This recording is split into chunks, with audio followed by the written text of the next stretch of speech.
नमो सिद्धाणं नमो आयर्याणं नमो उवज्जायाणं नमो लोये सब्बसाहूणम् एषो पञ्चणमुक्कारो सब्बपावपणाशनो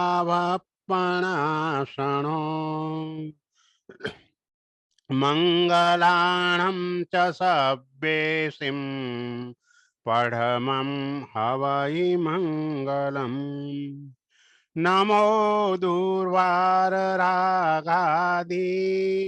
वैरिवारनिवारिणे अर्हते योगिनाथाय महावीराय तायिने कल्याणपादपारामं श्रुतगङ्गा हिमाचलम् विश्वाम्भोजरविं देवं वन्दे श्रीज्ञातनन्दनम् ओंकारबिन्दुसंयुक्तं नित्यं ध्यायन्ति योगिनः कामदं मोक्षदं चैव ओंकाराय नमो नमः। अज्ञानतिमिरान्धानां ज्ञानाञ्जनशलाकया नेत्रमुन्मीलितं येन तस्मै श्रीगुरवे नमः। तत्वार्थाधिगम सूत्र छेल्लो एटले के 10मो अध्याय अने एनुं छेल्लुं एटले के 7मुं सूत्र। ए 7मा सूत्रनी अंदर सिद्ध परमात्मा संबंधी विशेष विचारणाओ करेली छे। जुदा जुदा 12 द्वारोथी सिद्धनी विशेषताओनी एना विशेष विचारणानी वातो छे। ए 7मुं सूत्र क्षेत्र काल गति लिंग तीर्थ चारित्र प्रत्येक बुद्ध बोधित ज्ञानावगाह नांतर संख्याल्प बहुत्वतः साध्याः साध्याः एटले विशेष विचारणा करवी जोईए।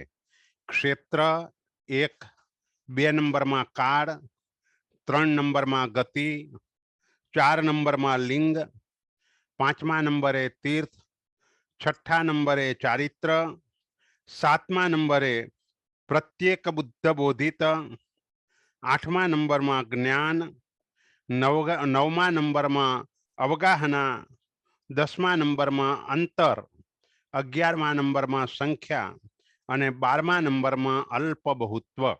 आ 12 द्वारोथी सिद्धना जीवोनी विशेष विचारणा करवी जोईए।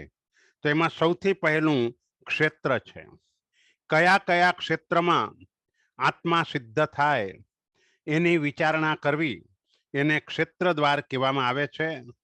वर्तमान काळनी दृष्टिए वर्तमान काळ मात्र एक ज समयनो छे अने एटले ज ए दृष्टिए जीव सिद्धि क्षेत्रमां सिद्ध थाय छे, एटले के लोकांते सिद्ध थाय छे। आत्मा सर्व कर्मथी मुक्त थतानी साथे ज ते ज समये सिद्धशिला उपर ते पहोंची जाय छे। भूतकाळने आश्रयीने जन्म अने संहरण एम बे दृष्टिए विचारणा थई शके। जन्मथी 15 कर्मभूमि एटले के 5 भरत क्षेत्र 5 ऐरवत क्षेत्र अने 5 महाविद्य क्षेत्र में जन्मेला जीवो सिद्ध थई शके छे। ज्यारे संहरण थी 2.5 द्वीप प्रमाण क्षेत्र में सिद्ध थाय छे। सिद्धशिला 45 लाख योजन प्रमाण छे अने 2.5 द्वीप जम्बू द्वीप 1 लाख योजन प्रमाण लवण समुद्र बन्ने बाजू 2-2 लाख योजन प्रमाण धाती खंड बन्ने बाजू 4-4 लाख योजन प्रमाण કાલોદધી સમુદ્ર બંને બાજુ 8-8 લાખ યોજન પ્રમાણ અને પુષ્કરવર દ્વીપ અડધો લેવાનો છે, એટલે બંને બાજુ 8-8 લાખ યોજન. આ રીતે એક તરફ 22, બીજી તરફ 22 અને વચ્ચે જંબુ દ્વીપના 1 લાખ યોજન, એમ કુલ 45 લાખ યોજનની સિદ્ધશિલા છે. એટલે એ સહરણની અપેક્ષાએ અઢી દ્વીપ પ્રમાણ 45 લાખ યોજનમાંથી આત્મા સિદ્ધ થઈ શકે છે. એટલે કે લવણ સમુદ્ર, કાલોદધી સમુદ્ર, આ બધા સમુદ્રોમાંથી પણ સહરણની અપેક્ષાએ સિદ્ધ થાય છે. સહરણ એટલે જીવને એક સ્થાનેથી બીજા સ્થાને મૂકવો, દેશવીરતિ ધર અને પ્રમત્ત સંયત એનું સહરણ થાય છે.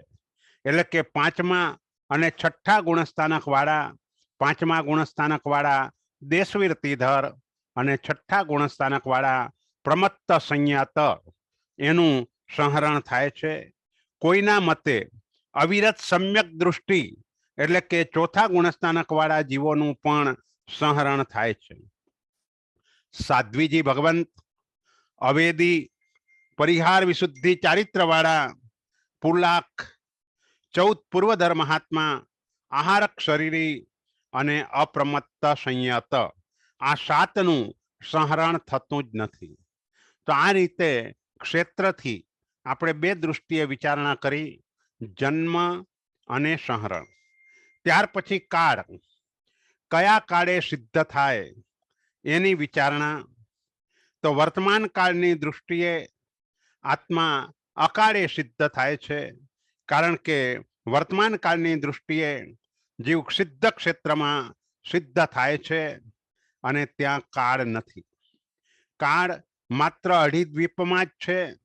સૂર્યચંદ્રનું પરિભ્રમણ માત્ર અઢી દ્વીપમાં જ થાય છે. અઢી દ્વીપની બહાર સૂર્યચંદ્રનું પરિભ્રમણ નથી અને તીર્છા લોકમાં પણ એ 1800 યોજન પ્રમાણનો જ માત્ર તીર્છા લોક છે. આ સિદ્ધ શિલા એ તો 14 રાજલોકના છેડે આવેલી છે, ત્યાં કાળ નથી, માટે અકાળે સિદ્ધ થાય છે. ભૂતકાળને આશ્રયને પૂર્વ મુજબ જન્મ અને સહરણ એ 2 દૃષ્ટિએ વિચારણા થઈ શકે. જન્મથી અવસર્પિણી કાળ, ઉત્સર્પિણી કાળ અને નો ઉત્સર્પિણી નો અવસર્પિણી કાળ, એટલે કે ઉત્સર્પિણી અને અવસર્પિણીથી રહિત કાળ, એ ત્રણેય કાળમાં જન્મેલા જીવો સિદ્ધ થઈ શકે છે. મહાવિદ્ય ક્ષેત્રમાં ઉત્સર્પિણી કે અવસર્પિણી કાળ નથી અને છતાંય મોક્ષ માર્ગ અનાદિકાળથી ચાલુ છે, અનંતકાળ સુધી ચાલુ જ રહેવાનું છે. ભરત અને ઐરવત ક્ષેત્ર, ત્યાં ઉત્સર્પિણી અને અવસર્પિણી કાળ હોય છે. એટલે વિશેષ વિચાર પ્રમાણે અવસર્પિણી કાળના ત્રીજા આરાના ઘણા વર્ષો પસાર થઈ જાય અને છેલ્લે 1 લાખ પૂર્વ પ્લસ 1000 વર્ષ અને પ્લસ 89 પખવાડિયા. કારણ કે અવસર્પિણી કાળના ત્રીજા આરાના 89 પખવાડિયા બાકી હોય ત્યારે પ્રથમ તીર્થંકરનું નિર્વાણ અને અવસર્પિણી કાળના ચોથા આરાના 89 પખવાડિયા બાકી હોય ત્યારે અંતિમ તીર્થંકરનું નિર્વાણ થતું હોય છે. ઉત્સર્પિણી કાળમાં ત્રીજા આરાના 89 પખવાડિયા પસાર થાય ત્યારે પ્રથમ તીર્થંકરનો જન્મ અને ચોથા આરાના 89 પખવાડિયા પસાર થાય એટલે અંતિમ તીર્થંકરનો જન્મ થતો હોય છે. પ્રથમ તીર્થંકર જેનું આયુષ્ય 84 લાખ પૂર્વનું હોય છે, પરંતુ એમાં પણ 83 લાખ પૂર્વ છદ્મસ્ત અવસ્થા અને સંસારવાસ, ગૃહવાસ અને 1 લાખ પૂર્વમાં પણ 1000 વર્ષ તે છદ્મસ્ત અવસ્થા, 1 લાખ પૂર્વ બાકી હોય ત્યારે ચારિત્ર ગ્રહણ કરે, એટલે એમની છદ્મસ્ત અવસ્થા પણ 1 લાખ પૂર્વમાં 1000 વર્ષની, એટલે 1000 વર્ષ એ છદ્મસ્ત અવસ્થા છે અને બાકીની કેવલી અવસ્થા છે. કેવલ જ્ઞાન થતાની સાથે જ ધર્મ તીર્થની સ્થાપના કરે છે અને કોઈક આત્મા એ ધર્મ કેવલ જ્ઞાન થયું હોય પરમાત્માને અને ધર્મ તીર્થની સ્થાપના કરે એના પૂર્વે જ મોક્ષે ચાલ્યા જાય, આવું પણ બને. દાખલા તરીકે મરુદેવા માતા. પણ અહીં આપણી વાત કાળની અપેક્ષાએ ચાલી રહી છે. તો કાળની અપેક્ષાએ ત્રીજા આરાનો અંતિમ સમય, જ્યારે 1,00,000 પૂર્વ 1,000 વર્ષ ન્યૂન પ્લસ 89 પખવાડિયા આટલો ત્રીજો આરો બાકી હોય ત્યારે કોઈક આત્મા મોક્ષે જઈ શકે અને ચોથા આરાના 89 પખવાડિયા બાકી હોય ત્યારે છેલ્લા તીર્થંકરનું નિર્વાણ, એટલે કે ચોથા આરામાં જન્મેલા જીવો પાંચમા આરામાં મોક્ષે જઈ શકે, પણ પાંચમા આરામાં જન્મેલા જીવોનો મોક્ષ થતો નથી. જંબુ સ્વામી પાંચમા આરામાં મોક્ષે ગયા, પરંતુ એમનો જન્મ ચોથા આરામાં થયેલો હતો. તો આવી રીતે અવસરપીણી કાળમાં ચોથા આરામાં જન્મેલા જીવો તે મોક્ષે જઈ શકે. તો આ રીતે કાળ દ્વારમાં ઉત્સરપીણી અને અવસરપીણી એ બંને કાળની અપેક્ષાએ તે રીતે સમજવાનું. અને ઉત્સરપીણીમાં બીજા, ત્રીજા અને ચોથા આરામાં જન્મેલ જીવ સિદ્ધ થાય છે, કારણ કે ત્રીજા આરાના 89 પખવાડિયા તે પસાર થતા આ જે પ્રથમ તીર્થંકર છે એનો જન્મ થતો હોય છે. એટલે એ રીતે અને મોક્ષે કોઈ બીજા આરામાં પણ જન્મેલા હોય અને ત્રીજા આરાની શરૂઆતમાં જ્યારે પરમાત્મા ધર્મ તીર્થની સ્થાપના કરે તે વખતે એ બીજા આરામાં જન્મેલા જીવો પણ ત્રીજા આરામાં મોક્ષે જઈ શકે છે. તો આ રીતે સંહરણમાં સર્વકાળમાં આત્મા સિદ્ધ થાય છે. ગતિ, કઈ ગતિમાંથી સિદ્ધ થાય તેની વિચારણા. વર્તમાન કાળની દૃષ્ટિએ જીવ સિદ્ધિ ગતિમાં સિદ્ધ થાય, ભૂતકાળની દૃષ્ટિએ અનંતર ગતિ અને પરંપર ગતિ એમ બે રીતે વિચારણા થઈ શકે. અનંતર ગતિમાં માત્ર મનુષ્યમાંથી જ મોક્ષે જાય અને પરંપર ગતિમાં ચારે ગતિમાંથી, કારણ કે નરકમાં જીવ હોય પણ ત્યાંથી એ મનુષ્યમાં આવીને આત્મા મોક્ષે જઈ શકે. તિર્યંચમાં હોય ત્યાંથી પણ મનુષ્યમાં આવીને મોક્ષે જઈ શકે. મનુષ્ય પણ મનુષ્યમાં આવીને મોક્ષે જઈ શકે. દેવ પણ મનુષ્યમાં આવીને મોક્ષે જઈ શકે. એટલે પરંપરાએ ચારમાંની કોઈ પણ ગતિમાંથી અને અનંતર એટલે તાત્કાલિક મનુષ્ય ગતિમાંથી આવેલો આત્મા એનો જ મોક્ષ થતો હોય છે. લિંગ, પુરુષ વગેરે કયા લિંગે સિદ્ધ થાય તેની વિચારણા. સ્ત્રીલિંગ, પુરુષલિંગ અને નપુંસક લિંગ એમ 3 લિંગ છે. વર્તમાન કાળની દૃષ્ટિએ લિંગ રહિત આત્મા સિદ્ધ થાય છે. ભૂતકાળની દૃષ્ટિએ અનંતર લિંગ અને પરંપર લિંગ એમ બે રીતે વિચારણા થઈ શકે. આમ બંને રીતે બંને પ્રકારના લિંગની દૃષ્ટિએ ત્રણેય લિંગથી આત્મા સિદ્ધ થાય છે. પરંતુ વિશેષ એ છે કે નપુંસક લિંગમાં જે કૃત્રિમ નપુંસક હોય તે જ મોક્ષે જઈ શકે. કુદરતી નપુંસક તે જ ભવમાં મોક્ષે જઈ શકતા નથી. એટલે લિંગના પણ નપુંસક લિંગના આ બે પ્રકાર પાડવાના, કૃત્રિમ અને કુદરતી. એટલે કૃત્રિમ નપુંસક તે જ ભવે મોક્ષે જઈ શકે, કુદરતી નપુંસક તે જ ભવમાં મોક્ષે જઈ શકતો નથી. અથવા તો દ્રવ્યલિંગ અને ભાવલિંગ એ બે લિંગની અપેક્ષાએ પણ વિચારણા થઈ શકે. દ્રવ્યલિંગ એના 3 પ્રકાર છે. સ્વલિંગ એટલે સાધુ વેશ, અન્ય લિંગ એટલે પરિવ્રાજક, બાવા વગેરેનો વેશ, અને ગૃહસ્થલિંગ એટલે ગૃહસ્થનો વેશ. જ્ઞાન, દર્શન, ચારિત્ર આ ભાવલિંગ છે. એટલે વર્તમાન કાળની દૃષ્ટિએ દ્રવ્યલિંગ રહિત જ્ઞાન, દર્શન અને ચારિત્ર રૂપ ભાવલિંગથી સિદ્ધ થાય છે. ભૂતકાળની દૃષ્ટિએ ભાવલિંગને આશ્રયને સ્વલિંગે સિદ્ધ થાય છે અને દ્રવ્યલિંગને આશ્રયને ત્રણેય લિંગે સિદ્ધ થાય છે. તીર્થ, તીર્થમાં જ સિદ્ધ થાય કે એના વિના પણ સિદ્ધ થાય?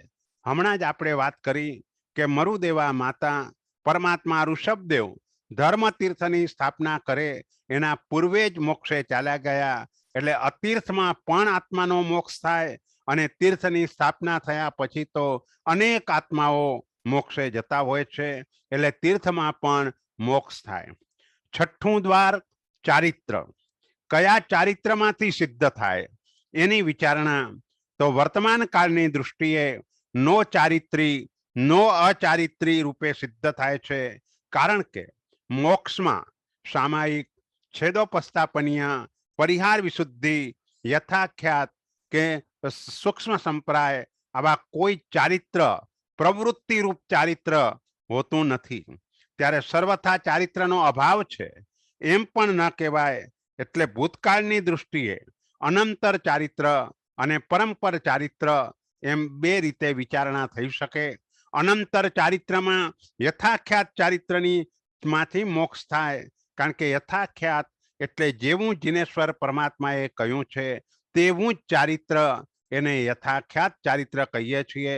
એટલે મોક્ષે જતા પૂર્વે આવા પ્રકારનું યથાખ્યાત ચારિત્ર હોય છે, અને પરંપરાની અપેક્ષાએ સામાયિક, છેદોપસ્થાપનીય, પરિહાર વિશુદ્ધિ, એ સૂક્ષ્મ સંપ્રાય, યથાખ્યાત આમાંના કોઈ પણ કોઈકને 2, કોઈકને 3, કોઈકને 4 એવા એ રીતે પણ આત્મા સિદ્ધ થઈ શકે, અને કોઈને 5 ચારિત્ર એ પણ એનાથી પણ સિદ્ધ થઈ શકે.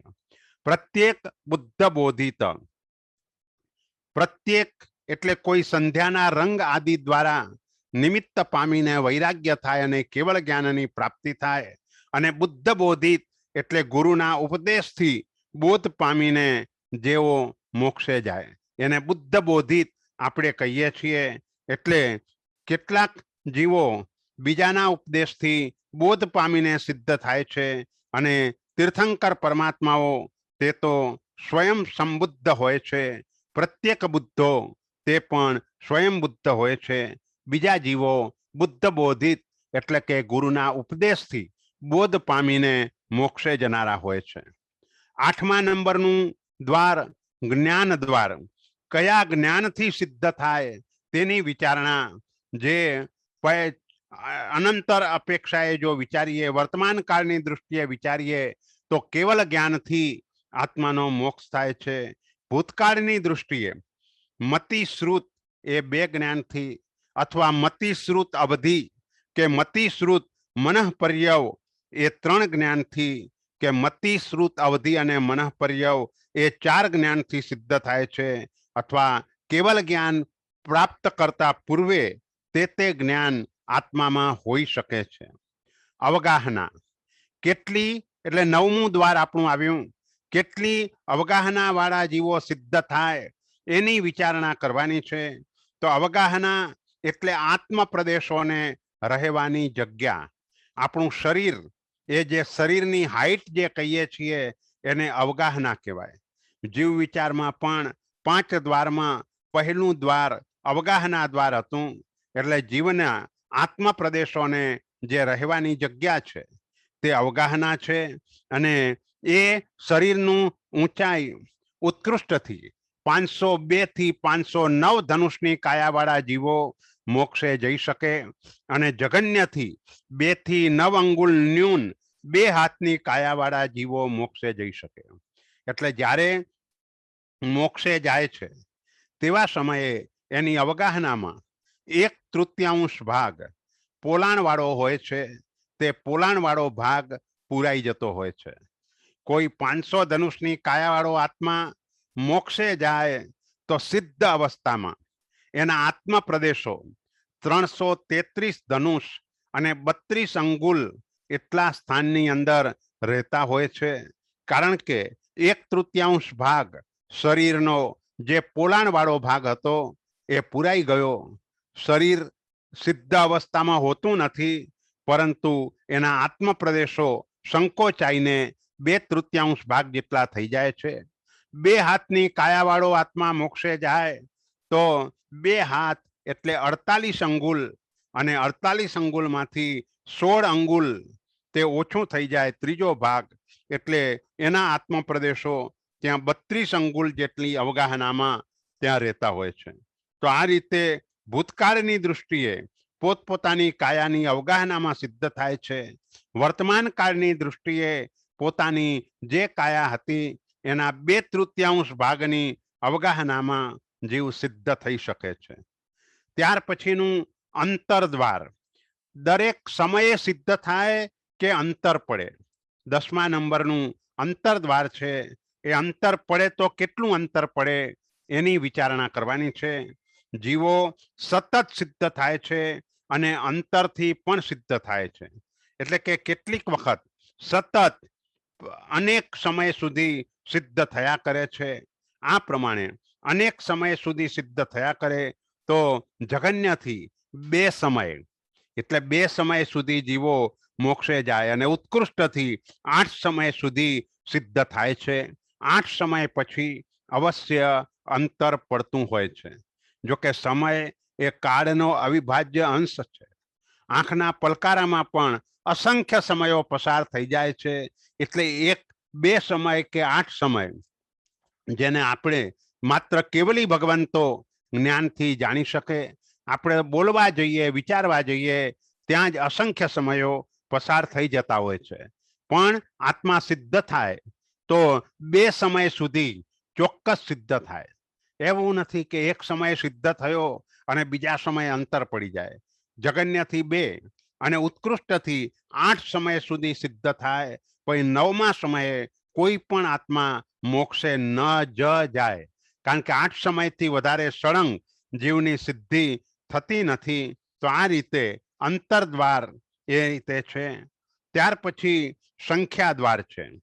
તો સંખ્યાદ્વારમાં હવે એમને એમ બતાવવું છે કે ભાઈ એક સમયે જીવ મોક્ષે જાય તો કેટલા જાય, સતત 2 સમય સુધી કેટલા જાય, 3 સમય સુધી કેટલા જાય, 4 સમય સુધી કેટલા જાય। તો 8 સમય સુધી જો સળંગ જીવો મોક્ષે જાય તો 8 સમયમાં દરેક સમયે એ સંખ્યા 1 થી 32ની હોય, એનાથી વધારે ન હોય। દાખલા તરીકે પેલા સમયે 15, બીજા સમયે 18, ત્રીજા સમયે 12, ચોથા સમયે 9, પાંચમા સમયે 31, છઠ્ઠા સમયે 26, સાતમા સમયે 22 અને આઠમા સમયે પણ 32ની અંદરની જ સંખ્યા એટલે 18, 19 એટલી સંખ્યા પણ હોય। પણ 32થી ઉપરની સંખ્યામાં 8 સમય સુધી જીવો મોક્ષે જાય તો ન જાય। એમ 7 સમય સુધી જીવો સળંગ જો મોક્ષે જાય તો એ સંખ્યા 33થી 48 સુધીની હોય। 33 to 48 એની વચ્ચેની સંખ્યા હોય। 35, 37, 41, 45 આ રીતે 33થી 48ની સંખ્યામાં સતત 7 સમય સુધી જીવો મોક્ષે જાય। સતત 6 સમય સુધી જીવોનો મોક્ષ થાય તો 49થી 60 સુધીની સંખ્યા 49 to 60 એટલી સંખ્યામાં 6 સમય સુધી, 61 to 72 એટલી સંખ્યામાં 5 સમય સુધી, 73 to 84 એટલી સંખ્યામાં 4 સમય સુધી, 85 to 96 એ 3 સમય સુધી, 97 to 102 એ 2 સમય સુધી અને એક સમયમાં 103 થી લઈને 108 સુધીના જીવો સિદ્ધ થઈ શકે। એને યાદ રાખવા માટે અહીં એ રીતે પણ યાદ રાખી શકાય કે 8 ચોક 32, 8 છક 48 અથવા 12 ચોક 48, 12 50 60, 12 છક 72, 12 સત્તા 84, 12 અઠા 96 અને પછી 6 એટલે 102 અને 108 આવી રીતે એ સંખ્યાને યાદ રાખવાની। ત્યાર પછીનું અલ્પ બહુત્વ દ્વાર જે છેલ્લું દ્વાર છે, એમાં ક્ષેત્ર વગેરે 11 દ્વારો એને કયા દ્વારથી વધારે કે ઓછા સિદ્ધ થાય એની વિચારણા કરવાની। જેમ ક્ષેત્ર દ્વારમાં સહરણ સિદ્ધોથી જન્મ સિદ્ધો સંખ્યાત ગુણા છે, કારણ કે સહરણ થનારા જીવો ઓછા હોય અને જન્મીને સાધના કરીને મોક્ષે જનારા જીવો તે વધારે હોય। એટલે સહરણ એ હંમેશા ઓછા જીવોનું થતું હોય માટે જન્મ સિદ્ધો સંખ્યાત ગુણા છે.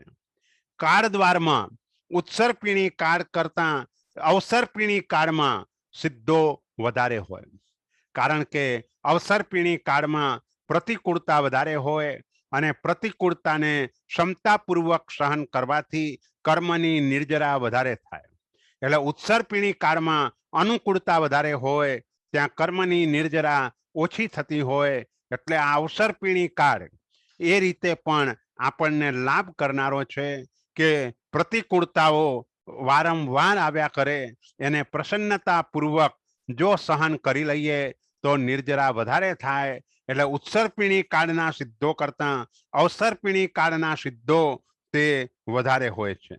અવસર્પિણી કાળના સિદ્ધો કરતા પણ અનુત્સર્પિણી અનવસર્પિણી કાળના સિદ્ધો તે સંખ્યાત ગુણા છે, કારણ કે મહાવિદ્ય ક્ષેત્રમાં અનાદિકાળથી જીવો મોક્ષે જઈ રહ્યા છે, અનંત કાળ સુધી મોક્ષે જવાના છે.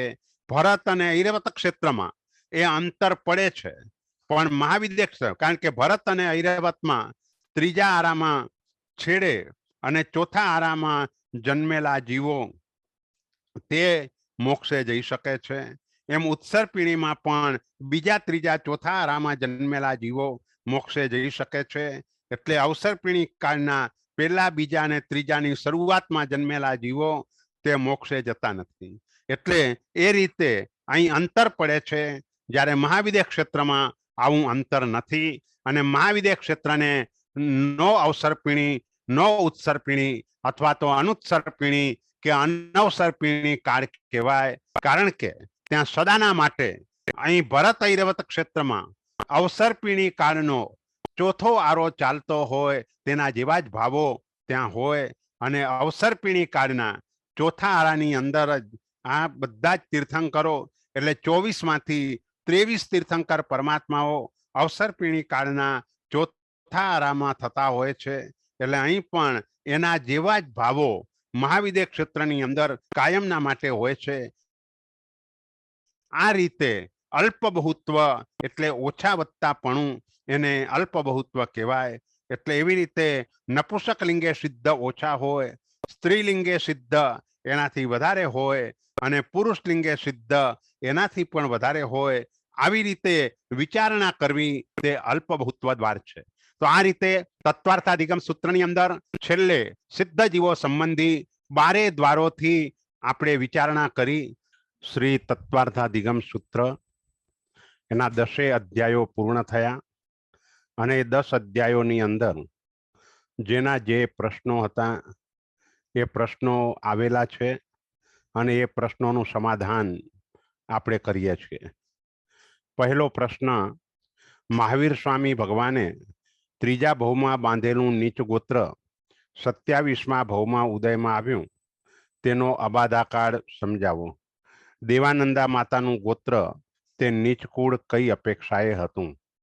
હા, તો ત્રીજા ભવમાં બાંધેલું નીચ ગોત્ર છેક 27મા ભવમાં જ ઉદયમાં આવ્યું નથી, પણ એ કર્મ ભોગવાતું જે બાકી રહેલું કર્મ 27મા ભવમાં ઉદયમાં આવ્યું અને એના કારણે 82 દિવસ સુધી પરમાત્માને એ દેવાનંદાની કુક્ષીની અંદર રહેવાનું આવ્યું. અબાધાકાળ એનો સામાન્ય નિયમ એ છે કે જેટલા કોળાકોળી સાગરોપમ એનો કર્મ હોય એનો અબાધાકાળ એટલા 100 વર્ષનો હોય. નીચ ગોત્ર કર્મ વધુમાં વધુ 20 કોળાકોળી સાગરોપમનું હોય, એનાથી વધારે ન હોય, અને એટલે જ એનો અબાધાકાળ માત્ર 2000 વર્ષનો થાય. પરંતુ 2000 વર્ષ પછી એ કર્મ ઉદયમાં આવે જ આવો નિયમ નથી. એ 2000 વર્ષ મિનિમમ, અને ત્યાર પછી દ્રવ્ય, ક્ષેત્ર, કાળ, ભાવ, ભવ આ બધા જ કારણો ભેગા થતા કર્મ ઉદયમાં આવતું હોય છે.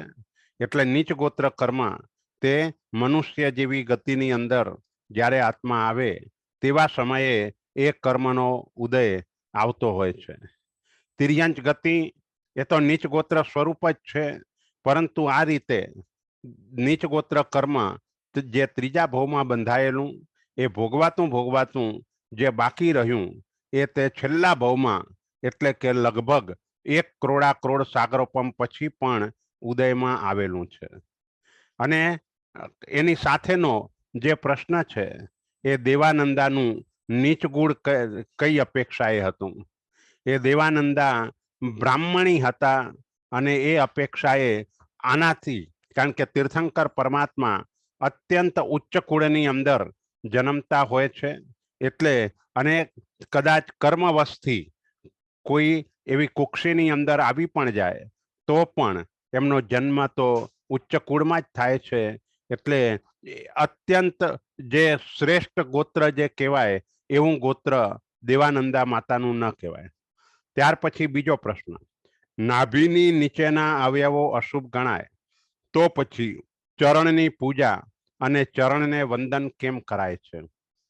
वात साची छे, नाभीथी नीचेना अवयवो अशुभ छे, परंतु चरण ए आचरणनुं प्रतीक छे। चरणनो एक अर्थ चारित्र पण थाय अने ए चारित्रनी सुंदर आराधना जो करवी होय तो पग मजबूत जोईए। विहार वगैरे ते चारित्र अवस्थामां करवानो होय। जो चरण ए बराबर न होय, पग बराबर न होय तो ते न थई शके। एटले चरण ए दृष्टिए महत्वनुं अंग छे अने ए महत्वनुं अंग होवाना कारणे एनी पूजा आपणे करीए छीए। त्यार पछीनो त्रीजो प्रश्न, प्रकृति बंध समये मूळ 8 के उत्तर प्रकृतिओ पण नक्की थाय। प्रदेश बंध में आयुष्य कर्मना फाड़े पण दलिको जाए। हाँ, प्रकृति बंध समये जो आयुष्य कर्म बंधातुं होय तो 8 कर्म अने आयुष्य कर्म न बंधातुं होय तो 7 कर्म, परंतु तेज समये एनी उत्तर प्रकृतिओ पण नक्की थती जाए। जेम के साता बंधाशे के असाता, उच्च गोत्र के नीच गोत्र, आवी रीते नाम कर्म में पण क्यांक शुभ प्रकृतिओ तो क्यांक अशुभ प्रकृतिओ। प्रदेश बंध में आयुष्य कर्मना फाड़े पण दलिको जाए। जो आयुष्य कर्म बंधातुं होय तो आयुष्य कर्मना फाड़े दलिको जाए, परंतु आयुष्य कर्म न बंधातुं होय तो 7 कर्म बंधाता होय तो बंधाता दलिकोना 7 विभाग थाय। चौथो प्रश्न, सर्वघाती अने देशघाती प्रकृति एटले शुं? सर्वघाती एटले आत्माना गुणनो जे सर्वथा घात करे। ज्ञान, दर्शन, चारित्र, वीर्य आ आत्माना मुख्य गुणो छे अने आत्माना मुख्य गुणोनो घात करनार ज्ञानावरणीयमां केवल ज्ञानावरणीय कर्म प्रकृति, दर्शनावरणीयमां केवल दर्शनावरणीय अने 5 निद्रा, एवी ज रीते मोहनीय कर्ममां क्षमा आदि गुणो अने साथे साथे सम्यक दर्शन। तो ए पामवा माटे जे सर्वघाती प्रकृतिओ ते दूर थाय तो ज प्राप्त थई शके। केवल ज्ञानावरणीय कर्म प्रकृतिनो क्षय थाय तो ज प्राप्त थाय। केवल दर्शनावरणीय कर्मनो क्षय थाय तो ज प्राप्त थाय। आ रीते सर्वघाती प्रकृति आत्माना गुणनो सर्वथा घात करे छे, ज्यारे देशघाती प्रकृतिओ आत्माना गुणनो देशथी घात करे छे। मति ज्ञानावरणीय, श्रुत ज्ञानावरणीय एक कर्म प्रकृतिओ देशघाती छे अने देशघाती होवाना कारणे जेटला अंशे एनो क्षयोपशम होय तेटला अंशे मति ज्ञान अने श्रुत ज्ञाननी प्राप्ति आत्माने थती होय छे। एम अवधि अने मनःपर्यव ज्ञानावरणीय ते पण देशघाती छे, माटे ज बधानुं अवधि ज्ञान अने मनःपर्यव ज्ञान एक सरखुं होतुं नथी। केवल ज्ञानावरणीय सर्वघाती छे, माटे एनो क्षय थता बधानुं केवल ज्ञान एक सरखुं ज होय छे। कारण के जे कर्म एनो सर्वथा नाश थई गयो अने सर्वथा नाश थवाना कारणे ए केवल ज्ञान, केवल दर्शन ए गुण बधानो एक सरखो छे। तो आ रीते देशघाती आत्माना गुणने आंशिक रीते रोके छे अने सर्वघाती आत्माना गुणनो સર્વથા ઘાત કરે છે. બંધના 5 હેતુ જ અનુબંધના પણ છે. અનુબંધ સમયે જ થાય કે પછીથી થાય, પરંપરા કેટલા ભવો સુધી ચાલે. હા, તો બંધના 5 હેતુ મિથ્યાત્વ, અવિરતિ, પ્રમાદ, કષાય અને યોગ. એ જ જ્યારે તીવ્રતાથી થાય ત્યારે તે અનુબંધનું કારણ બને, અને તે જ સમયે અનુબંધ થાય તેવું નથી. કદાચ તે સમયે આત્મા શુભ ભાવમાં હોય, બંધ સારો પણ થયો હોય, પરંતુ પાછળથી એનો એ જો તીવ્ર પશ્ચાતાપ વગેરે કરે તો એ જ શુભ બંધ અશુભમાં પણ ટ્રાન્સફર થઈ જાય અને એનો અશુભ અનુબંધ એ પણ થવા લાગે. એટલે અનુબંધ એ પાછળથી પણ થઈ શકે, અનેક ભવો સુધી એ અનુબંધ થઈ શકે. જો કે સામાન્ય રીતે આ ભવની અંદર જે પણ પ્રવૃત્તિ કરેલી છે તે આપણને આ ભવમાં જ યાદ છે. પછીના ભવમાં જાતિ સ્મરણ જ્ઞાન વગેરે હોય, અવધિ જ્ઞાન વગેરે હોય તો એના દ્વારા તે જાણી શકાતું હોય અને એમાં શુભ અને અશુભ ભાવો કરી અને આત્મા અનુબંધને આગળ વધારતો હોય. ઘણી વખત એવું પણ બને કે કર્મનો જે ઉદય આવ્યો હોય એ ઉદય વખતે જ જીવ એ પરિસ્થિતિની અંદર આવી જાય કે અશુભ ભાવોને કે શુભ ભાવોને કરવા લાગે તો પણ ત્યાં પણ અનુબંધ થવા લાગતો હોય છે. સંક્રમણ સમજાવશો જી. 6થો પ્રશ્ન, તે કયા ગુણસ્થાન કે થઈ શકે? હા, એટલે સંક્રમણ એટલે અશુભનું શુભમાં કે શુભમાં શુભનું અશુભમાં. અશુભનું શુભમાં સંક્રમ તે રીતે થાય કે અશુભ કાર્ય કર્યા પછી એનો તીવ્ર પશ્ચાતાપ થાય તો અશુભનું શુભમાં સંક્રમણ થઈ જાય, અને શુભ પ્રવૃત્તિ કર્યા પછી એનો પશ્ચાતાપ વગેરે કરવા દ્વારા શુભનું અશુભમાં સંક્રમણ થઈ જતું હોય છે. આ સંક્રમણ સામાન્ય રીતે 6થા ગુણસ્થાનક સુધી સહજ રીતે ચાલતું હોય છે. 7મું અપ્રમત્ત અવસ્થા આદિનું ગુણસ્થાનક છે અને એમાં આવા ભાવો લગભગ ઓછા શક્ય હોય છે. એટલે આ 6 ગુણસ્થાનક સુધી સંક્રમણ તે થતું હોય. જો કે ઉપરના ગુણસ્થાનકમાં પણ ક્ષપક શ્રેણીની અંદર જ્યારે આત્મા હોય તેવા સમયે પણ બધી જ અશુભ પ્રકૃતિઓનું શુભમાં સંક્રમણ અથવા તો એનો સંપૂર્ણ ક્ષય તે પણ થઈ જતો હોય છે. 7મા નંબરમાં સંયમ અને ત્યાગ વચ્ચેનો તફાવત સમજાવશો જી. સંયમ એટલે 5 મહાવ્રતોને સ્વીકારવા, સર્વવીરતિને સ્વીકારવી, તે સર્વવીરતિ સંયમ છે. અને 5 અણુવ્રતો, 3 ગુણવ્રતો અને 4 શિક્ષા વ્રતો એ 12 વ્રતોને સ્વીકારવા, તે દેશવીરતિ સંયમ છે. અહીં ત્યાગ એટલે જેમાં આવા વ્રતો ન સ્વીકાર્યા હોય પરંતુ આજે મારે અમુક વસ્તુનો ત્યાગ છે એમ કરીને એ ત્યાગ ધર્મ એ રીતે કરતા હોય છે. કોઈ માત્ર વિગયનો ત્યાગ કરે, કોઈ માત્ર મહાવિગયનો ત્યાગ કરે, કોઈ કેરીનો ત્યાગ કરે. આવી રીતે જુદી જુદી રીતે ત્યાગ હોય છે. સંયમમાં ત્યાગ અંતર્ગત છે, પરંતુ સંયમ એ વધારે ચડિયાતું છે. સંયમની અંદર પણ ઘોર અભિગ્રહો ગુરુ ભગવંતો દ્વારા થતા હોય છે. શ્રાવકો પણ દેશવીરતી સંયમમાં અભિગ્રહો કરતા હોય છે અને એ શ્રાવકો પણ અમુક રીતે ત્યાગ ધર્મમાં પણ આવતા હોય છે. એટલે સંયમ એ ચડિયાતું છે, ત્યાગ એ પણ ચોક્કસ કરવાનો છે. એટલે દાખલા તરીકે દીક્ષા ન લેવાય ત્યાં સુધી કેરીનો ત્યાગ. તો જ્યારે જ્યારે પણ કેરી નજર સામે આવે ત્યારે ચારિત્ર યાદ આવે અને ચારિત્ર મોહનીય કર્મનું આવરણ તે સમયે તૂટતું હોય છે અને એ ભવાંતરમાં આત્માને ચારિત્ર અપાવીને જ રહેતું હોય છે. એટલે આ રીતે ત્યાગ એ પણ અત્યંત આવશ્યક છે. ત્યાર પછીનો પ્રશ્ન, અકિંચન અને ત્યાગ વચ્ચેનો તફાવત સમજાવશો જી. તો અકિંચન એટલે અપરિગ્રહ, મમત્વનો ત્યાગ અને પેલામાં વસ્તુનો ત્યાગ છે અથવા બીજી કોઈ પણ રીતે ત્યાગ કર્યો છે. મમત્વનો ત્યાગ એ સર્વશ્રેષ્ઠ છે. જેમ ઉપવાસ કર્યો એ ત્યાગ થયો, પણ આહાર ઉપરનું મમત્વ છૂટી જાય તો ઉપવાસના દિવસે એને ખાવાનું યાદ ના આવે. આહાર ઉપરનું મમત્વ ન તૂટ્યું હોય તો પચખાણ ઉપવાસનું હોય, પણ ઘરની અંદર ભાવતી વસ્તુ બનાવી હોય તો એના મનની અંદર જ્યારે ક્યારેક એ પરિણામ આ વાપરવાના પરિણામ ઊભા થઈ જતા હોય છે.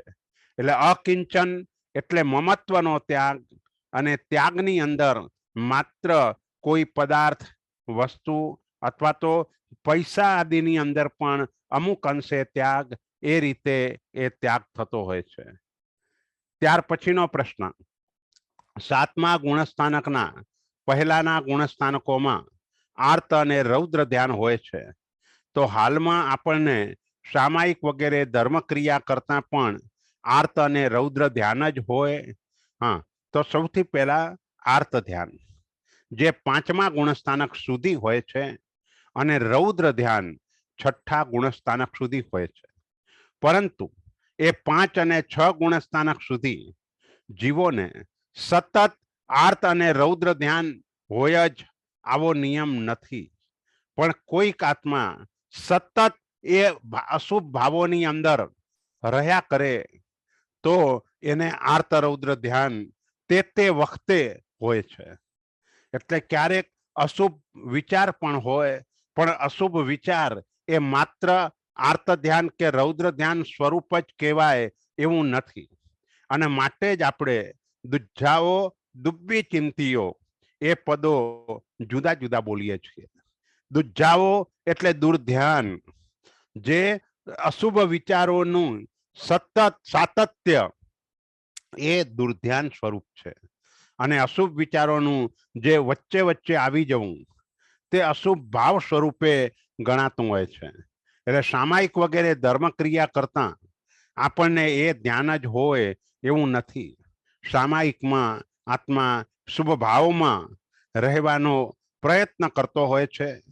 અનાદિ પરિણામ વશ એના મનમાં ક્યારેક ક્યારેક અશુભ ભાવો આવી પણ જતા હોય છે, પરંતુ એ અશુભ ભાવો પશ્ચાતાપ વગેરે દ્વારા કરીને એ બંધાયેલું અશુભ કર્મ એને દૂર કરી શકાય છે.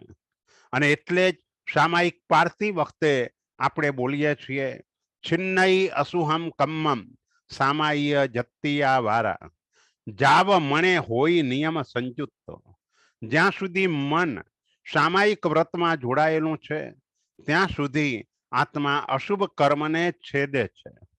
પરંતુ સામાયિકની ક્રિયામાં પણ અશુભ ભાવ આવી જાય તો એટલા પૂરતું અશુભ કર્મ બંધાય, પરંતુ તરત જ જો પશ્ચાતાપ વગેરે થવા લાગે તો એ અશુભ કર્મ પણ દૂર થઈ જતું હોય છે. પ્રાયશ્ચિત્ત દ્વારા પણ એ અશુભ કર્મ દૂર થઈ શકે. ત્યાર પછીનો પ્રશ્ન, લાભાંતરાય કર્મનો ઉદય કઈ રીતે તૂટે? કોઈ પણ અંતરાય કર્મ એને તોડવા માટે શ્રેષ્ઠ ઉપાય જો કોઈ હોય તો પરમાત્મા ભક્તિ છે. જેટલી પરમાત્મા ભક્તિ વધારે એટલા અંતરાયો તૂટતા જાય. અને 18 પ્રકારના પાપસ્થાનકો એ કરવા દ્વારા પણ આ અંતરાય કર્મ બંધાતું હોય છે. એટલે અહિંસા આદિ ધર્મોનું પાલન કરવાથી પણ અંતરાય કર્મ તૂટતું હોય છે. ખાસ કરીને લાભાંતરાય કર્મની વાત કરી તો વ્યાપારમાં પ્રામાણિકતા રાખવાથી પણ લાભાંતરાય કર્મ તૂટતું હોય છે. કારણ કે આ જન્મમાં ઘણી મહેનત કરવા છતાં પણ અર્થ પ્રાપ્તિ થતી નથી. એનું કારણ પૂર્વ જન્મમાં અપ્રામાણિકતા, અનીતિ જે કરેલી તે છે. માટે વ્યાપારમાં પ્રામાણિકતા રાખવાથી લાભાંતરાય કર્મ તૂટે છે. અથવા સર્વત્ર જ્યાં પણ આપણી જોબ હોય એને પણ પ્રામાણિકતાથી આપણે કરતા હોઈએ. જોબ દરમિયાન આપણા કોઈ કામો ન કરીએ. જે કંપનીની જોબ છે એને વફાદાર રહીને આપણે કાર્ય કરતા હોઈએ તો પણ એ કર્મ તૂટતું હોય છે. 11મા નંબરમાં આર્ત ધ્યાન વખતે કયું કર્મ બંધાય? સામાન્ય નિયમ એવો છે કે જ્યારે જ્યારે આત્મા આર્ત ધ્યાન કરતો હોય ત્યારે ત્યારે આત્મા તિર્યંચ ગતિમાં જવા યોગ્ય કર્મ ઉપાર્જન કરતો હોય છે. જ્યારે જ્યારે આત્મા રૌદ્ર ધ્યાન કરે ત્યારે ત્યારે નરક ગતિમાં જવા યોગ્ય કર્મ આત્મા ઉપાર્જન કરતો હોય છે. એટલે આર્ત ધ્યાન પછી એ ઇષ્ટ વિયોગ રૂપ આર્ત ધ્યાન હોય, અનિષ્ટ સંયોગ રૂપ આર્ત ધ્યાન હોય, ચિંતા સ્વરૂપ હોય કે પછી નિયાણા સ્વરૂપ હોય, આવા કોઈ પણ પ્રકારનું આર્ત ધ્યાન તિર્યંચ ગતિમાં જવા યોગ્ય કર્મ ઉપાર્જન કરે છે. અને તિર્યંચ ગતિનો જે સ્વકાય સ્થિતિનો કાળ છે તે ઘણો મોટો હોય છે. અને એટલે આત્માનું સંસાર પરિભ્રમણ તેના દ્વારા ઘણું વધી જતું હોય છે. માટે સાવધાન રહેવાનું છે.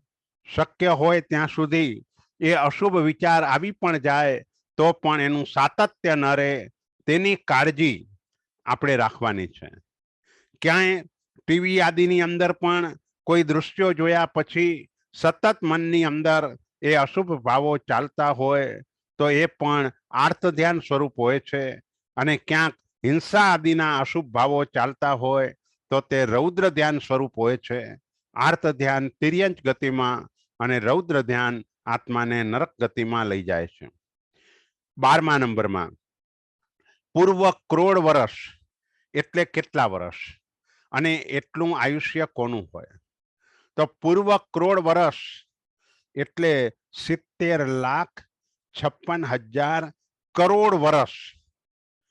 84 લાખ ગુણ્યા 84 લાખ આટલું જે થાય એને આપણે એ 70,56,000 કરોડ વર્ષ એને પૂર્વ કરોડ વર્ષ કહીએ છીએ.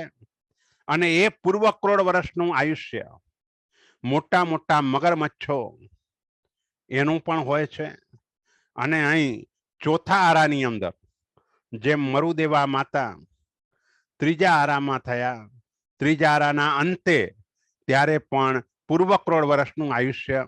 સામાન્ય રીતે ત્રીજા આરામાં એક પલ્યોપમનું આયુષ્ય હોય, પણ આરો જેમ જેમ આગળ વધતો જાય તેમ તેમ પલ્યોપમથી ઓછું થતું જાય અને એનો છેડો આવે તે સમયે પૂર્વ કરોડ વર્ષનું આયુષ્ય હોઈ શકે.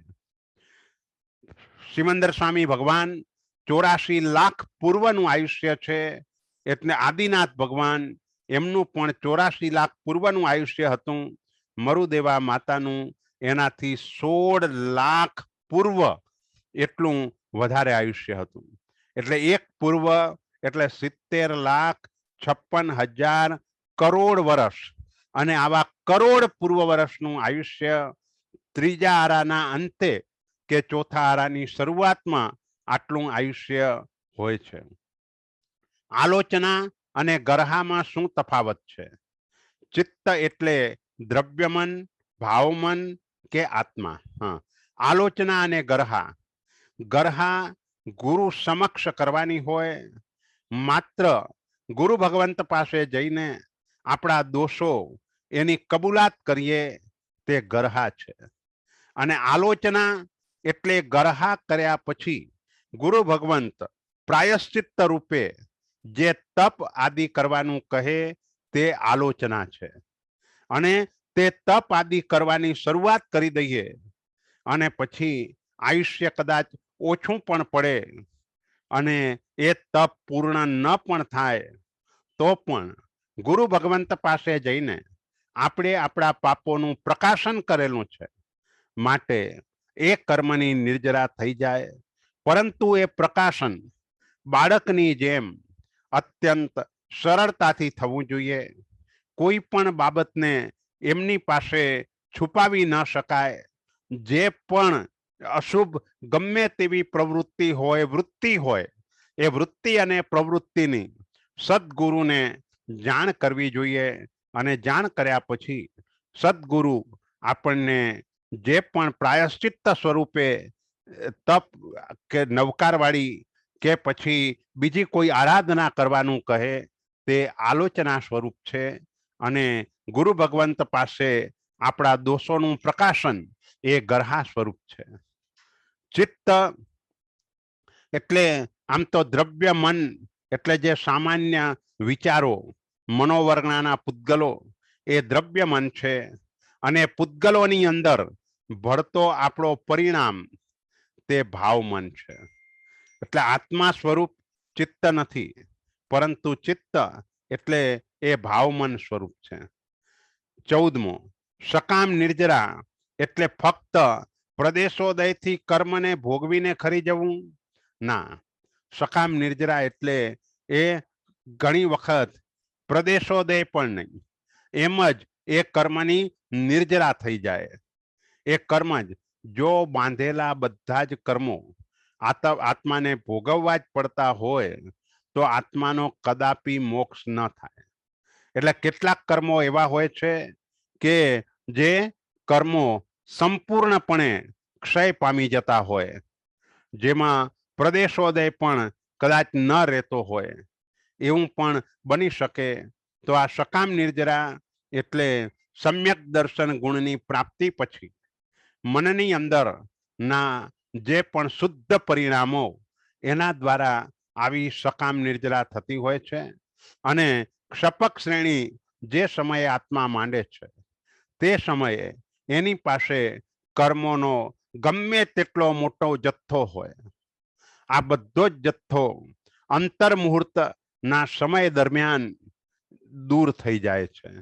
એટલે સકામ નિર્જરા એ રીતે પણ થતી હોય છે. તો આ રીતે આપણા તત્વાર્થાધિગમ સૂત્રના 18 પ્રશ્નો આવે. હા, 14 પ્રશ્નો થયા. પછી 15મો પ્રશ્ન, આત્મા નજીકના કર્મોને ગ્રહણ કરે તે કર્મો શરીરની બહાર હોય તે જીવ દરેક સમયે સર્વ આત્મ પ્રદેશોમાં સરખા પ્રમાણમાં જ કર્મો ગ્રહણ કરે કે જુદા પ્રમાણમાં? હા, આત્મા પોતાના આત્મ પ્રદેશોને વળગીને જે કાર્મણ વર્ગણા રહેલી છે એને જ ગ્રહણ કરે છે, પરંતુ આત્મ પ્રદેશથી જુદી છૂટી નજીકમાં રહેલી એને પણ આત્મા ગ્રહણ કરતો નથી. એટલે આત્મ પ્રદેશોને અડીને રહેલી જે કાર્મણ વર્ગણા છે એને કર્મ સ્વરૂપે ગ્રહણ કરે છે. દરેક સમયે સર્વ આત્મ પ્રદેશોમાં સરખા પ્રમાણમાં કર્મો ગ્રહણ ન કરે.